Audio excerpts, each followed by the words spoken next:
नमस्कार दर्शक बंधु मु आज यही वीडियो रे आपण मानंकु कहिबाकू जाउछि मटर पोलाउ किपरि प्रस्तुत करंती। जदि आपण माने केही चैनल रे नुआ थांती चैनल को सब्सक्राइब करंतु एवं पाखरे आसुथिबा बेल आइकन टी ऊपर प्रेस करी पुनी ऑल नोटिफिकेशंस ऊपर क्लिक कर दियंतु। ताहेले एमिति जहा भी किछि नुआ नुआ रोसेई संबंधी वीडियो अपलोड करबी सर्वप्रथमे आपण माने देखिबाकू पाई परिबे एवं चैनल को यथेष्ट मात्रा रे लाइक शेयर करबाकू मध्य भूलिबेनी। ताहेले चलंतु देखिनबा मटर पोलाउ किपरि प्रस्तुत करंती एवं एथिपाई कोन कोन सामग्री प्रथमे नेबाकू हुए।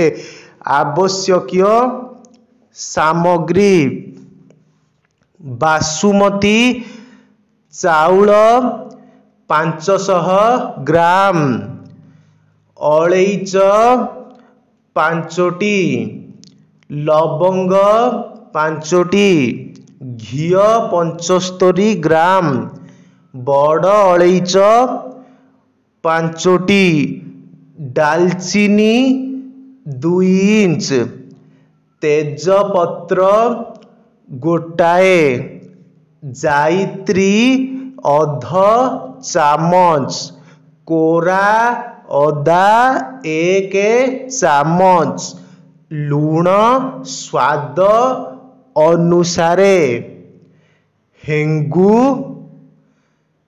टिपे, छेचा रसुण 1 चामच, ग्रीन मटर 150 ग्राम। रंधन प्रणाली चाउल को पानी रे 30 मिनिट बतुराई छाणी रखंतु। प्यान रे घी गरम करंतु, सेथिरे अलैच, जीरा, लवंग, दालचीनी, तेजपत्र ओ जायत्री पकांतु।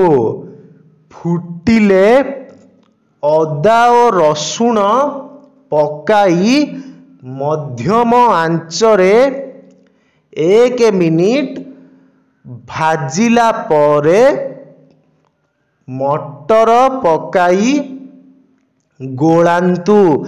तापरे चाउल पकाई 1 मिनिट भाजी स्वाद अनुसारे लूण ओ 1 लिटर पानी दियंतु।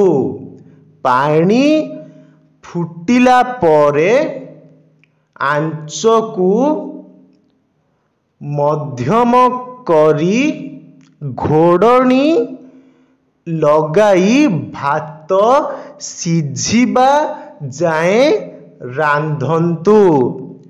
होई गले दालचीनी काढ़ी प्लेट को परसी खाइबाकू दियंतु।